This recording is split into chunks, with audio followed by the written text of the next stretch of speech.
Hey Joey, how are you? I'm sorry, I don't know how to start this. And it's kind of weird speaking to a computer. I am a robot. Do you understand me now, computer? Anyway, I just got back from London with Dad and it was so good. Oh wow, this is actually kind of hard speaking to yourself when no one's there to reply. Mine's not gonna be funny like yours either.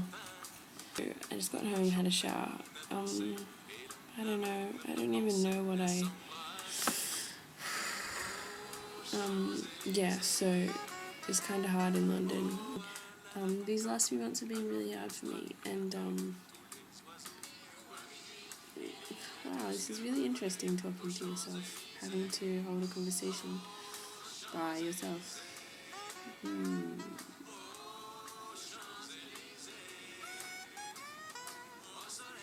My eye is too big.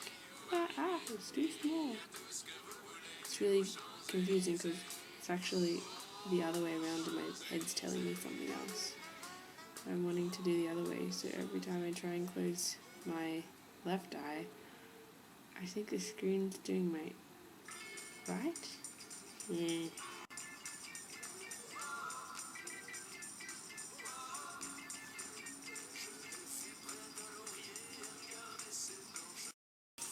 Music is really distracting. Anyway, I told you I'd reply to your video, so this is what I'm doing. So since I got really depressed, maybe at the beginning of March when I found out that Jan died, I didn't really want to talk to anyone. I was crying all the time. I wanted to stay in bed. Yeah, it was kind of weird. I didn't really want to talk to anyone. I didn't want to go out at all, and I didn't think it would affect my life as much as it did. But yeah, I didn't really want to speak French. I guess I didn't really want to speak English either. As the weeks went on, things got easier, and I didn't forget about him.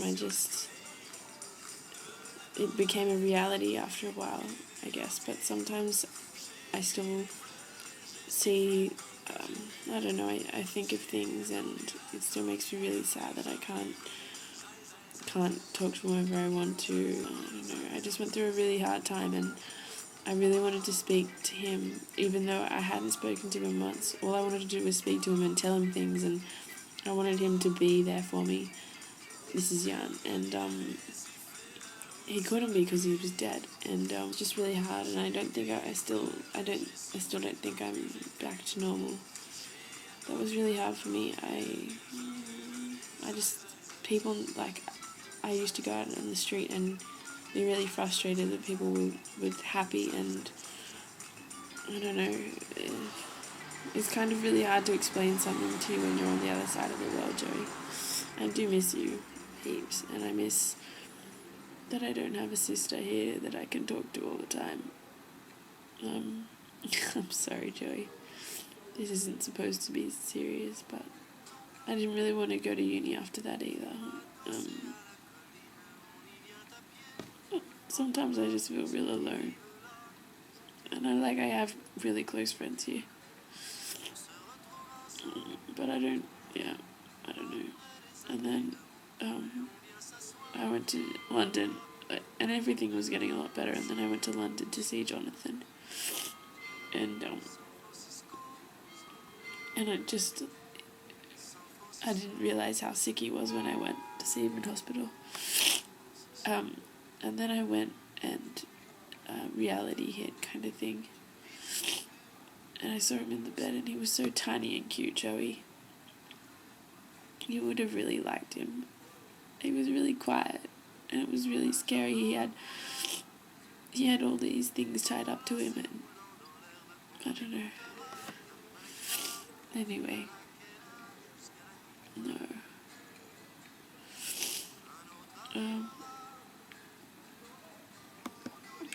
And then Dad called and then I found out that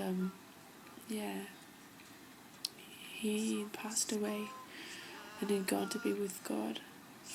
And it was really encouraging when I called Chris and Trace because they were so positive about it, and they were content, and they told me that they were praying that Jonathan would stop suffering, that the pain would stop, and that's what happened.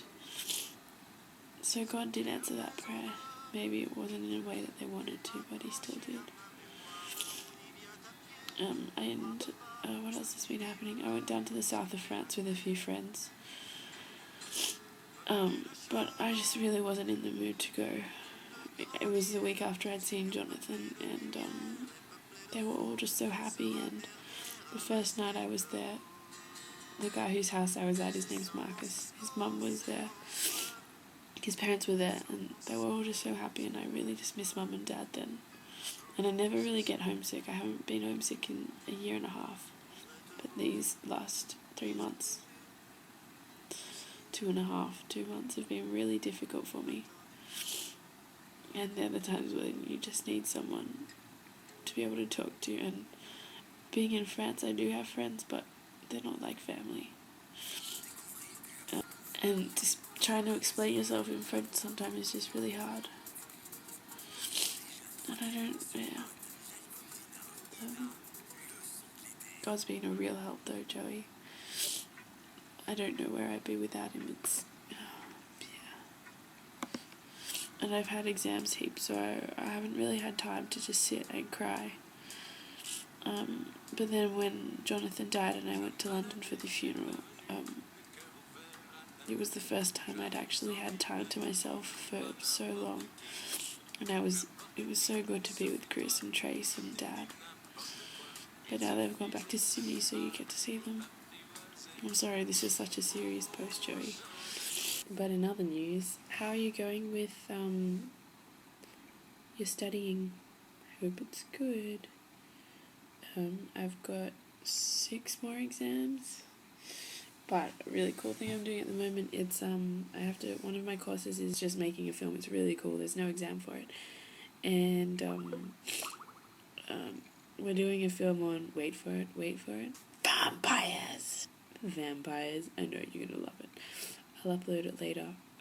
We're going through it at the moment, though. It's so hard because we stumble through it like it's in French, and like we're stuttering, and the camera angles are just a joke, and our acting is more of a joke than that. Yeah, you'll laugh. You'll absolutely cack yourself. They can go tell their friends. Oh yeah, and oh my goodness, the other day it was insane. I've never had a tick in my life. And one of my friends, Anael, he went camping. What? In France? Didn't know you could do that.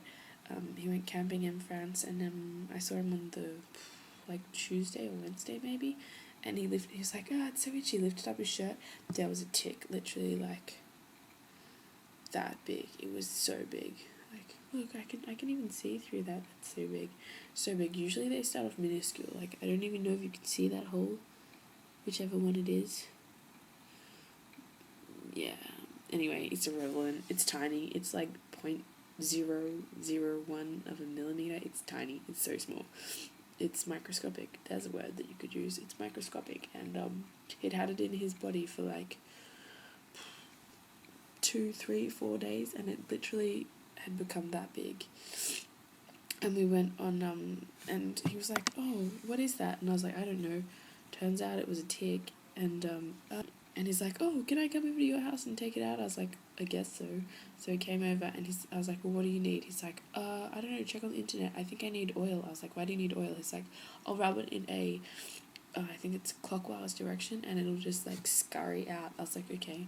Gave him some oil, and he started rubbing. After 10 minutes, it had just become really red. It hadn't gotten any any better, I guess. I think it was getting worse. And so he's like, check on a website. Checked on a website. It's like, do not rub the surrounding area of a tick bite. I was like, started panicking. I was like, what do we do? And he's like, oh, it's just a website. Check another one. And then he started he's like, and then I checked another one, and the same thing came up. And he's like, oh, okay, check in French. Check in French. Enlever un tic. And then it said he typed in taking out a tick in French. And then, you know how when, the predictive text, and it's, taking a tick, out of a dog. And I was like, anyway, so he was looking at some websites and they said the same thing. They're like, do not rub around do not rub around an area of a tick. And then I was like, and then they kept on saying as well, do not put any liquids around it. Like, it's like, do not put any liquids, alcohol, any alcoholic products, or it's like any liquid products at all. I was like, you're telling me we're rubbing it, which we're not supposed to do. We are putting liquid on it, oil, which we're not supposed to do. And he's like, no, I swear. And he's like, okay, I'll call my cousin. He called his cousin. And she was like, oh yeah, you can do that. And he's like, it says on all these websites you can't. And she's like, oh no, you can. She's like, what direction are you rubbing? He's like, clockwise. And she's like, oh, that is so wrong. You're going to get Lyme disease. Lyme disease is where your like parts of your body start to swell up and they can fall off and you could die. And she's like, no, you have to be rubbing it the other way, anti-clockwise. And he's like, starts rubbing anti-clockwise. He's like, okay, I'll call you back. Starts rubbing anti-clockwise. After like literally 10 seconds, this like tiny little tick starts to like bury its head out of the thing. It was so disgusting, but it just like popped out. And he's like, oh, that worked. It said on all these sites to burn the tick, so I was finding this match around my house and I was like, burn the tick. And so like we literally burned it to a crisp and all this smoke was coming out of it. And then I may or may not have thrown a glass jar out the window with a tick in it. I don't want any ticks in my house. I've already got enough weird like buggy things. Anyway, so that was my day of taking out the first tick in my life. I am now a certified doctor. Yeah, that's right, Dr. Catherine Hing. Write that one down, ladies and gentlemen. But I'm sorry this is such a sad post, and I will see... I'll see you soon. Yeah, it's a toilet roll, so what? I was crying, and I needed tissues, and we don't have any in this house because we're a poor house. So I used some toilet paper. Now I've got so much messed up pieces of toilet paper. That's right, it fell on the screen, so what? I can make a bow out of one and other things out of this. But I do have a toilet paper bow. Yeah, that's right, ladies. A toilet paper bow. You wouldn't even... I could do a tutorial on it. In fact, I'm just gonna do that right now. Hello, my name's Professor Catherine. That's right, I have a pencil moustache. I literally thought of that joke then. Like, ha ha ha. And I'm going to tell you how to make a bow out of any material you have on hand. Today I'm going to pick up something I've just got lying around, and I'm going to... screw that part. I'm going to make a bow for my hair. Step 1. Find something around. What is this? A blue tissue. Step 2. Fold it in half. Make the ends meet, simply like this, and do what we call in the scientific terms, turnsy-whirnsy. Once you've done an easy turnsy-whirnsy, I believe that'll get tied into a simple bow. Then, find an attachment, which I will do this very second, and attach it to your hair.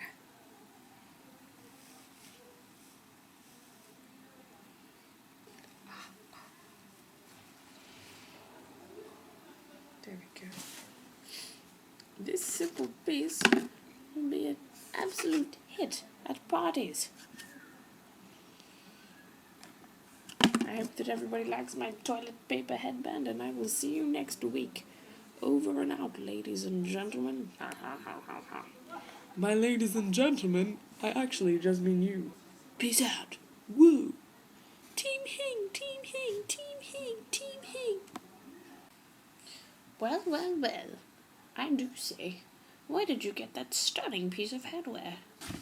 You mean this? Oh, I got it from the Hing shop. You should go there one day. It's so fabulous. Well, I might actually go there this second. It looks absolutely divine. I might wear it to the next party. I'm a half man, half woman. Elevated down. Ding! It's stuck in my hat.